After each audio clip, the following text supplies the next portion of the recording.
నమస్తే, నేను మీ సతీష్. జీడిమెట్లకు జగన్ జాంబీల పరామర్శ.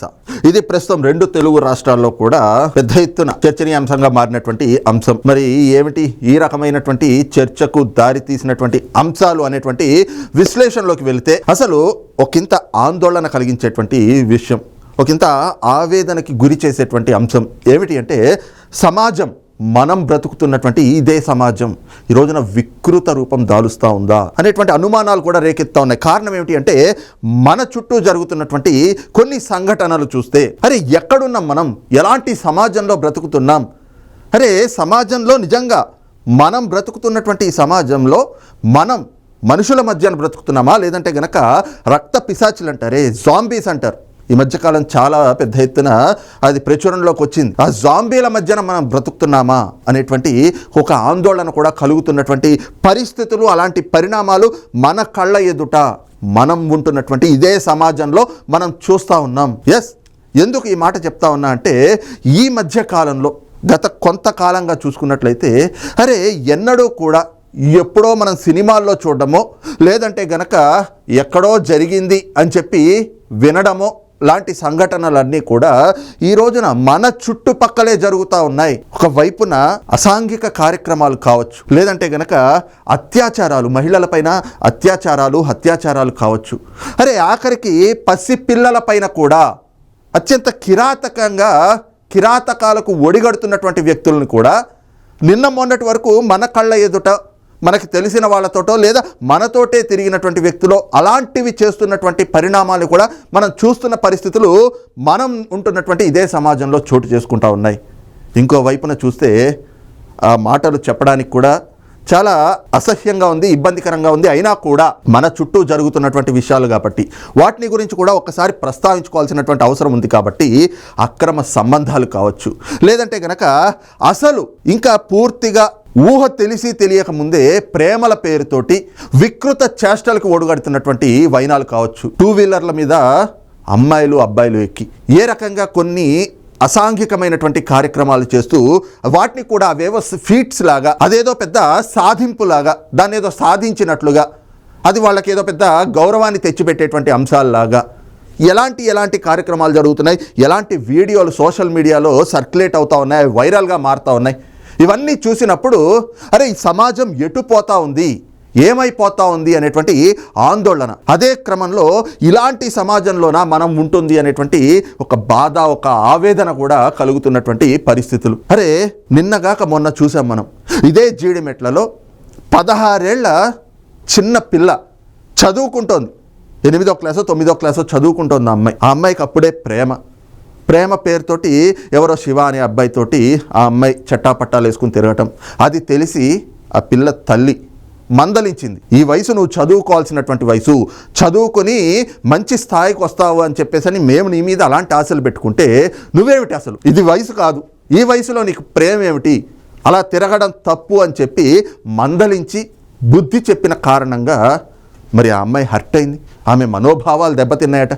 అరే చూడండి, 9వ తరగతి చదివేటువంటి పిల్ల, 8వ తరగతి చదివేటువంటి పిల్ల, 16 ఏళ్ల చిన్న పిల్ల, ఇంకా బంగారు భవిష్యత్తు ఎంతో ఉంది. అలాంటి అమ్మాయిలు ఈ రోజున ఎలాగ వాళ్ళ మెదళ్లలో, దానికి కారణం ఏమిటి అంటే కూడా మనం చెప్పలేము. ఎందుకంటే ఈ రోజున సోషల్ మీడియా కావచ్చు, లేదంటే కనుక ఇంత సాంకేతికంగా టెక్నికల్గా మనం డెవలప్ అవుతున్నాము అంటే అది మంచికి కాకుండా కొన్ని చెడు పరిణామాలకి దారి తీస్తూ ఉంది. ఈ రోజు నా పిల్ల ఏం చేసింది, ఆ తల్లి మందలించింది అనేటువంటి కోపంతో తాను ఎవరినైతే గనక ప్రేమిస్తా ఉందో శివ అనేటువంటి కుర్రోడు, అమ్మాయి కంటే 1-2 ఏళ్ళు పెద్దోడు అనుకుంటా, 10వ తరగతి చదువుతా ఉన్నాడు. ఆ పిల్లాడి తమ్ముడితో కలిసి ఆ తల్లిని అత్యంత కిరాతకంగా నెత్తి మీద సుత్తితోటి కన్న తల్లిని కన్న కూతురు కొట్టి చంపింది. దానికి తాను ఎవరినైతే గనక ప్రేమిస్తున్నాను అని చెప్పేసి అనేటువంటి భావనలో ఉందో అతన్ని, అతని తమ్ముడిని కూడా ఉపయోగించుకుని ఆ తల్లి పీక కోసి అత్యంత కిరాతకంగా, అత్యంత దారుణంగా చంపేశారు. అరే కన్న కూతురు కన్న తల్లిని చంపడం అంటే ఏమిటండి, ఎక్కడికి పోతా ఉంది ఈ సమాజం? నిజంగా ఆందోళన కలగదా, ఆవేదన కలగదా? ఈ రోజున అలాంటి తప్పులు చేసిన వాళ్ళని ఏం చేయాలి, ఇలాంటి తప్పులకి కారణాలు ఏమిటి అని చూస్తే కూడా సమాధానం దొరకదు. ఎందుకంటే ఒకవైపున ఆధునిక యుగం, సాంకేతికంగా మనం అభివృద్ధి చెందుతున్నాం అని చెప్పుకోవడానికే ఇవి సరిపోతున్నాయి తప్పితే ఆ సాంకేతికత కావచ్చు, లేదంటే ఈ ఆధునికత కావచ్చు ఎటువైపు తీసుకెళ్తా ఉంది మనల్ని అంటే మనుషుల్ని మృగాల కింద తయారు చేస్తూ ఉంది, క్రూర మృగాల కింద తయారు చేస్తూ ఉంది, ఒక జాంబీల మాదిరిగా తయారు చేస్తూ ఉంది. అరే మనుషులు అలా తయారవ్వాల్సినటువంటి పరిస్థితులకి ఎందుకు దారి తీస్తున్నటువంటి అంశాలు ఏమిటి? మరి దీనికి చర్చించుకోవాలి అంటే ఈ చర్చలు ఎప్పటికీ ముగియవు. ఇది తీసిన కొద్దీ సాగుతానే పోతుంది. కానీ ఇక్కడ మరి ఆ జరిగినటువంటి ఘటన అయితే మాత్రం చాలా దురదృష్టకరం. మరి ఇలాంటి ఘటన చోటు చేసుకున్నప్పుడు మరి ఆ పిల్లల తల్లిదండ్రులు ఎవరైతే గనక ఆ మగపిల్లలు ఉన్నారో వాళ్ళు కూడా సహాయం చేశారు కదా. పిల్లల్ని తల్లిదండ్రులు పెంచాల్సినటువంటి విధానం ఏమిటి? వాళ్ళు సరిగ్గా పెంచకపోతే ఆ పిల్లలు ఎలా తయారవుతారు అనడానికి ఇదొక ఉదంతం మనం నిదర్శనంగా చెప్పుకోవచ్చు. అయితే ఇంత జరిగినప్పుడు అరే తన బిడ్డలు ఇంకొక అమ్మాయితో కలిసి తన తల్లిని చంపితే నా బిడ్డలు దానికి సహకరించారా అని చెప్పి ఆశ్చర్యపోవాల్సినటువంటి తల్లి, అలాంటి తప్పుల్ని ఎక్కడికక్కడ కట్టడి చేయాల్సినటువంటి ఆ తల్లి ఎవరైతే గనక శివ అనేటువంటి కుర్రోడు అతని తమ్ముడు ఎవరైతే వాళ్ళిద్దరూ కలిసి ఆ మహిళని చంపడానికి తోడ్పాటును అందించారో వాళ్ళ తల్లి అరే ఈ రోజున తోటి మహిళ చనిపోతే తన కొడుకులే అత్యంత కిరాతకంగా ఆమెను చంపడానికి తోడ్పడితే దాని పట్ల ఆమె ఏం మాట్లాడుతూ ఉంది ఒక్కసారి మనం చూద్దాం. ఇది చూస్తూ ఉన్నాం కదా, ఆ శివ అనేటువంటి కుర్రోడు ఇందాక నేను చెప్పినట్లుగా 16 ఏళ్ల పిల్లతోటి ప్రేమాయణం అట. అతనికి చదువు పూర్తి కాలేదు కాదు, స్కూలింగ్ పూర్తి అవ్వలేదు. ఇంతలోనే ఈ ప్రేమ వ్యవహారాన్ని నడుపుతూ అవతల అమ్మాయి తల్లి ఆ అమ్మాయిని ఏదో మందలించింది అని చెప్పి ఆమెనే అత్యంత కిరాతకంగా చంపారు. చంపితే తన కొడుకులు ఇంకో మహిళని చంపితే దాని పట్ల ఆ తల్లి ఏం చెప్తా ఉంది? ఎవరో మీడియా వాళ్ళు వెళ్ళి నీ కొడుకులు ఇంత దారుణానికి ఇంత దాష్టికానికి ఒడిగట్టారు కదమ్మా, మరి దీనిపైన నీ స్పందన ఏమిటి, ఏం చెప్తావు నువ్వు, నీ కొడుకులు చేసింది రైట్ అనుకుంటున్నావా రాంగ్ అనుకుంటున్నావా అని చెప్పి అడిగితే ఆ తల్లి ఎంత ధైర్యంగా ఏం చెప్తావు చూడండి. ఒకటి ఏంటంటే మాత్రం జరిగిందని ఒకటి తెలిసి కానీ మిగతా మాత్రం తెలియదు.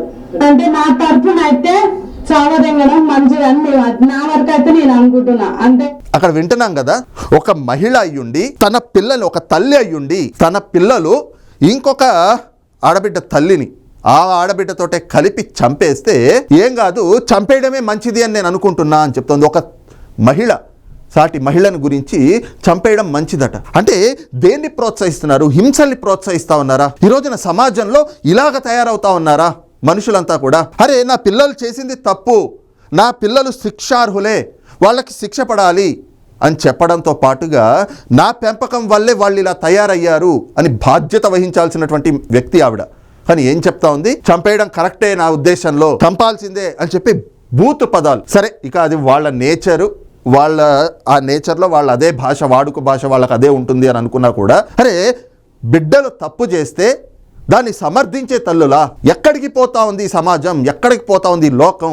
ఏం చెప్పాలి ఇలాంటి వాళ్ళని చూసినప్పుడు? ఆ రోజున తన కొడుకులు ఇద్దరూ కలిపి ఒక మహిళని, ఒక తల్లిని చంపారు అని చెప్పేసి మీడియా వాళ్ళు అడిగితే ఈ మాట చెప్పింది. 2 రోజులు తిరిగేటప్పటికి మళ్ళీ ఈ రోజున మళ్ళీ మీడియా ముందరకు వచ్చేసింది. మీడియా ముందరకు వచ్చి ఏం మాట్లాడుతూ ఉంది చూడండి. ఆ రోజున ఒక మీడియా వాళ్ళు ఏదో మాట్లాడి అడిగారు, దానికేమో చంపడం కరెక్టే అని చెప్పింది. ఈ రోజున ఇక్కడ చూద్దాం, ఇంకొక మీడియా వాళ్ళు వెళ్ళి అడిగితే ఒక మరి ఘోరంగా ఇంట్లో అచ్చ జరిగిన వాళ్ళకి వచ్చినట్టు వచ్చింది సార్. నా కొడుకుకి అయితే న్యాయం చేయండి, ఇల్లు మాత్రమైంది ఎలా చేసినా పర్వాలేదు కానీ నేనే కదా నా కొడుకులనే నాకు న్యాయం చేయండి. నా కొడుకు తప్పు చేస్తే నేను శిక్ష అనుభవించుకుంటా, కానీ ఇలా రౌడీలుగా తీసుకొచ్చి దుర్మార్గం లెక్క చేసిపోయింది అది నా ఇంట్లో. అదొక్కటి నాకు ఏం చేస్తారో 2 రోజులు తిరిగేటప్పటికి పశ్చాత్తాపం వచ్చినట్లుంది. నా కొడుకులు నాకు కావాలి, నా కొడుకుల్ని మీరే నాకు ఏదో రకంగా ఇప్పించండి. ఎవరు ఇప్పిస్తారు? నా కొడుకులు తప్పు చేస్తే నేను శిక్ష పడిస్తా, లేదంటే కనుక నేను శిక్షిస్తా. అరే నీ కొడుకులు చేసింది ఏ చిన్న దొంగతనమో, ఏ షాప్లో చాక్లెట్లు కొట్టేయడమో, లేదంటే గనక ఏదో స్కూల్లో ఒకళ్ళకొకళ్ళు తగాదాలు పడ్డప్పుడు ఒకళ్ళనొకళ్ళు కొట్టుకుని చిన్నపాటి గలాటాలు జరుగుతూనే ఉంటాయి. అది సహజంగానే ఉంటాయి. స్కూల్లో కానీ కాలేజీలో కానీ ఎక్కడైనా గొడవలు సహజంగా జరుగుతూ ఉంటాయి. అలాంటి చిల్లర మల్లర కొట్లాటలు కాదు, వీధి కొట్లాటలు కాదు, చంపేశారు, అత్యంత కిరాతకంగా హత్య చేశారు. దానిపైన నా కొడుకుల్ని ఈరోజు రౌడీల్లాగా చూపిస్తున్నారు అంటే ఎస్, మరి అంత ఘోరమైనటువంటి నేరం చేసిన వాళ్ళని నేరస్తుల కిందే చూపిస్తారు. అలాంటి వాళ్ళని సమాజం వెలివేయాలి. చిన్నప్పటి నుంచి నీ పిల్లలకి నువ్వు ఏం చెప్పి పెంచావు, ఏం నేర్పించావు నీ పెంపకంలో? ఇలాగేనా పిల్లల్ని పెంచేటువంటి పెంపకం? ఈ రోజున వాళ్ళని రౌడీల కింద గూండాల కింద చూపిస్తున్నారు. అలా కాదు, నా పిల్లల్ని వదిలేయండి, నా పిల్లలు నాకు కావాలి, నా కొడుకులు నాకు ఇప్పించండి అని చెప్పేసి ఈ రోజున ఆవేదన గుర్తొస్తూ ఉంది ఆవిడకి. మరి చనిపోయింది ఒక తల్లి, ఆ కూతురుతోటి అసలు ప్రేమించేటువంటి వయసా? మీ పిల్లల వయసు ఏమిటి, ప్రేమలు ఏమిటి, ఎటువైపు పోతున్నారు నా పిల్లలు అని చెప్పి దగ్గరుండి బాధ్యతగా వాళ్ళని పెంచాల్సినటువంటి ఇది నీకు లేదా? ఈ రోజున ఇలాంటివన్నీ చేస్తూ ఉన్నారు. మన సమాజాన్ని చూస్తూ ఉంటే నిజంగా ఇలాంటివి చూసినప్పుడు మాత్రం బాధ కలుగుతూ ఉంది, ఆవేదన కలుగుతూ ఉంది, ఆందోళన చెందేటువంటి పరిస్థితులు, పరిణామాలు మనం బ్రతుకుతున్న ఈ సమాజంలోనే కనిపిస్తూ ఉన్నాయి. ఇవి చూసిన తర్వాత నిజంగా ఇలాంటివి మాత్రం ఎవరు ఎంకరేజ్ చేయకూడదు, ఇలాంటి ఘటనలు మళ్ళీ చోటు చేసుకోకూడదు అని అయితే కనుక మనందరం కూడా భావించాల్సినటువంటి, ఆశించాల్సినటువంటి, ఆకాంక్షించాల్సినటువంటి పరిస్థితులు అయితే ఉన్నాయి. అయితే ఇక్కడ ఇందాక మనం చెప్పుకున్నట్లుగా ఇదంతా కూడా ఎక్కడ జరిగింది? హైదరాబాద్లో ఉన్నటువంటి జీడిమెట్ల. మరి జీడిమెట్లకి జగన్మోహన్ రెడ్డి ఏమిటి, జాంబీల పరామర్శ ఏమిటి అంటే, ఇలాంటి వ్యక్తుల్ని చూసినప్పుడు వీళ్ళంతా మనుషులు కాదు, వీళ్ళంతా కూడా ఇగో ఇలా చూస్తూ ఉన్నాం కదా జాంబీలు, ఇలా జాంబీలుగా పరిణమించినటువంటి వ్యక్తులుగానే కనిపిస్తూ ఉంటారు. ఎందుకంటే వీళ్ళకి మంచి చెడు ఉచ్చం నీచం ఏమీ ఉండవు, ఆ రకంగా ప్రవర్తిస్తూ ఉంటారు. రక్తాన్ని, మనుషుల రక్తాన్ని తాగడమే వీళ్ళకి అంతిమ లక్ష్యం. ఇలా ప్రవర్తిస్తూ ఉంటారు కాబట్టి వాళ్ళని జాంబీల కింద ఈ రోజున లెక్కగట్టాల్సినటువంటి పరిస్థితులు అయితే వచ్చినాయి. అయితే వీళ్ళని మరి జగన్మోహన్ రెడ్డి గారు ఈరోజు పరామర్శిస్తారా అనేటువంటి ప్రశ్నలు కూడా ఆంధ్రప్రదేశ్ రాజకీయ వర్గాల్లో ఉత్పన్నమవుతూ ఉన్నాయి.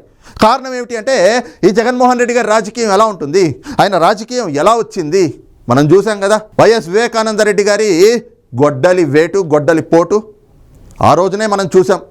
ఆ తర్వాత ఎలాంటి వాళ్ళని జగన్మోహన్ రెడ్డి గారు ప్రోత్సహిస్తూ ఉంటారంటే, ఇలాంటి జాంబీల్ లాంటి వ్యక్తులనే ప్రోత్సహిస్తారు.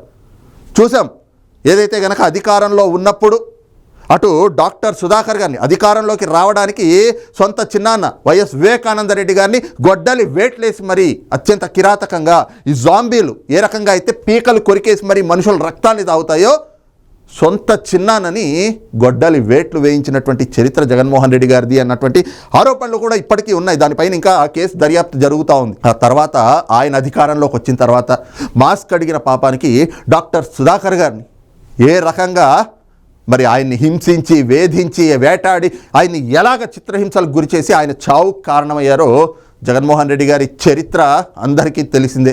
ఆ తర్వాత చూసుకుంటే అబ్దుల్ సలాం కుటుంబంతో సహా రైల్వే ట్రాక్ మీద భార్య పిల్లలతో సహా పడుకుని ఆత్మహత్యకు ఒడిగట్టినటువంటి పరిస్థితులు కల్పించింది ఇదే జగన్మోహన్ రెడ్డి గారు, ఆయన ప్రభుత్వమే. మరి జాంబీల కంటే కూడా దారుణంగా ప్రవర్తించినటువంటి వ్యక్తి జగన్మోహన్ రెడ్డి గారే కదా. తర్వాత చూస్తే అనంతబాబు తన డ్రైవర్ సుబ్రహ్మణ్యాన్ని అత్యంత దారుణంగా హత్య చేసి అతన్ని మృతదేహాన్ని డోర్ డెలివరీ ఇస్తే అతన్ని పక్కన పెట్టుకుని తిప్పినటువంటి వ్యక్తి జగన్మోహన్ రెడ్డి. మరి జాంబీల కంటే జగన్మోహన్ రెడ్డి దారుణమైనటువంటి వ్యక్తి, అత్యంత కిరాతకమైనటువంటి వ్యక్తి అని చెప్పడంలో ఎక్కడైనా కూడా అతిశయోక్తి ఉందా? ఇంకా అనేకమైనటువంటి అంశాలు ఉన్నాయి. ఇక ఇటీవల కాలంలో చూసుకుంటే తన రాజకీయ లబ్ధి కోసం జగన్మోహన్ రెడ్డి ఎలాంటి కిరాతకాలకు ఒడిగడతా ఉన్నాడు. వెళ్ళాడు కదా, తెనాలి వెళ్ళి ఐతానగర్లో పరామర్శించి వచ్చాడు కదా. ఆ ఐతానగర్ బ్యాచ్ ఎవరు? అక్కడికి వెళ్ళి జగన్మోహన్ రెడ్డి ఇచ్చింది వాళ్ళకి ఏం సర్టిఫికెట్ ఇచ్చాడు? ఇందాక వాళ్ళ తల్లి మాట్లాడింది కదా, చంపేయడమే కరెక్ట్ అని చెప్పి భావిస్తున్నా అని చెప్పి జగన్మోహన్ రెడ్డి తెనాలి పర్యటనకు వెళ్ళినప్పుడు అక్కడ ఐతానగర్లో ఆయన ఇచ్చినటువంటి స్టేట్మెంట్ కానీ ఆ సర్టిఫికెట్ కానీ అదే. అరే చిన్నపిల్లలు అన్నాక తప్పులు చేస్తారు, వాళ్ళ మీద కేసులు పడతాయి, తప్పే ఉంది అని అడిగాడు ఇదే జగన్మోహన్ రెడ్డి. వాళ్ళు చిన్నపిల్లలా? గంజాయిలు తాగుతూ అక్కడ మనుషుల్ని ఎక్కడ ప్రశాంతంగా బతకనీయకుండా మహిళల పట్ల అసభ్యంగా ప్రవర్తిస్తూ ఎవరైనా వాళ్ళని ఇదేమిటి అని ప్రశ్నిస్తే చావగొట్టి చితకబాదుతూ ఉంటారు.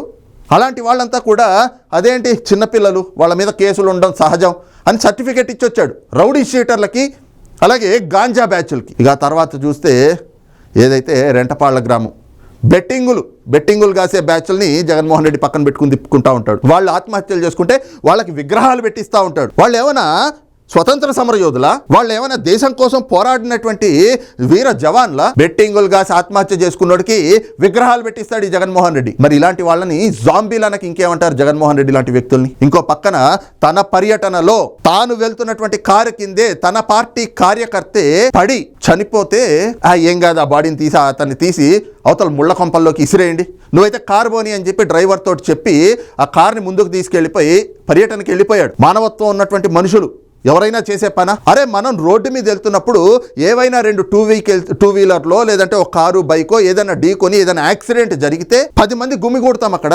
అరే అంబులెన్స్కి ఫోన్ చేసి కనీసం ఎవరైతే గాయాల పాలయ్యారో ఆ యాక్సిడెంట్లో ఎవరైతే బాధితులు ఉన్నారో వాళ్ళకి ఫస్ట్ ట్రీట్మెంట్ ఇప్పించడానికని పంపిస్తాం. కానీ జగన్మోహన్ రెడ్డి తన కారు కింద వ్యక్తి పడ్డాడు అని తెలిసినా కూడా కారు ఆపకుండా పోనీ అని చెప్పేసి అతను ఇది పక్కన అవతల ఇసిరేయండి అని చెప్పి ఆదేశాలు ఇస్తాడు. మరి ఇలాంటి వాళ్ళని మనుషులు అంటారా? మానవత్వం ఉందంటారా? మళ్ళీ ఏం చెప్తాడు, నాకు ఆ పర్యటన ముగించుకుని వస్తా ఉంటే అప్పుడు నాకు అంబటి రాంబాబు అన్న చెప్పాడు, అప్పుడు తెలిసింది. కొంచెం చెప్పిన తర్వాత ఆ కుటుంబాన్ని పరామర్శించడానికి వెళ్ళావా, చనిపోయాడని తెలిసింది కదా, 10 లక్షలు ఎక్స్గ్రేషియా ప్రకటించాడు. 10 లక్షల రూపాయలు ఎక్స్గ్రేషియా ప్రకటించాను అని చెప్పేసి చెప్పుకున్నాడు. కనీసం కాస్తైనా సిగ్గనిపించాలి కదా. ఇలాంటివి లేకుండా జగన్మోహన్ రెడ్డి లాంటి వ్యక్తులు ఇలాంటి వాళ్ళందరినీ కూడా పెంచి పోషించుకుంటూ మరి ఈ రకమైనటువంటి పర్యటనలు చేస్తూ ఉంటే ఎస్ మరి అక్కడ తెనాలి ఐతానగర్ కానీ లేదంటే జగన్మోహన్ రెడ్డి లేదా అనంతబాబు లేదా వైఎస్ అవినాష్ రెడ్డి ఇలాంటి వాళ్ళందరూ కూడా ఆ జాంబీలని ఇంకా పెంచి పోషించేటువంటి వ్యక్తులుగా కనిపిస్తున్నప్పుడు మరి జగన్మోహన్ రెడ్డి ఇక్కడ జీడిమెట్లలో కూడా అలాంటి ఘటనే చోటు చేసుకుంది. ఒక అమ్మాయి తనకి బాయ్ ఫ్రెండ్ తమ్ముడితో కలిపి తన తల్లిని అత్యంత కిరాతకంగా చంపేసింది. వెళ్తారా జగన్మోహన్ రెడ్డి గారు అక్కడికి వెళ్ళి పరామర్శిస్తారా పిల్లల్ని? ఎవరైతే ఇందాక మాట్లాడుతూ ఉంది కదా తల్లి, ఆ శివ అనేటువంటి కుర్రోడు తల్లి చంపేయడం కరెక్టే అని చెప్పింది కదా, మరి ఆ తల్లిని పరామర్శిస్తారా? వెళ్ళి ఇక్కడ ఉన్నటువంటి ప్రభుత్వం తప్పిదం ఇది, ప్రభుత్వం వాళ్ళ పట్ల కక్షపూరితంగా వ్యవహరిస్తోంది అని చెప్పి మాట్లాడతారా?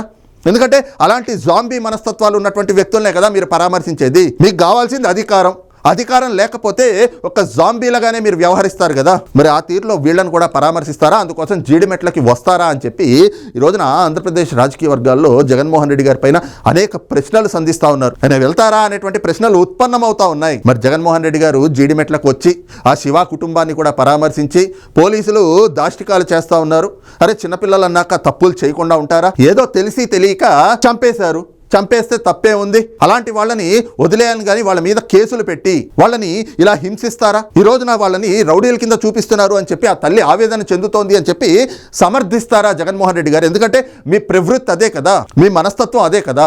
ఇవన్నీ మీరు చేస్తారా అన్నటువంటి ప్రశ్నలు కూడా ఉత్పన్నమవుతున్నటువంటి పరిస్థితి. అందుకే జీడిమెట్లకు జగన్ జాంబీల పరామర్శ అనేటువంటి చర్చ కూడా జరుగుతూ ఉంది ప్రస్తుతం 2 తెలుగు రాష్ట్రాల రాజకీయ వర్గాల్లో. మరి ఈ అంశంపైన మీ అభిప్రాయం ఏంటనేటువంటిది కూడా కింద కామెంట్ సెక్షన్లో మెన్షన్ చేయండి. Thank you.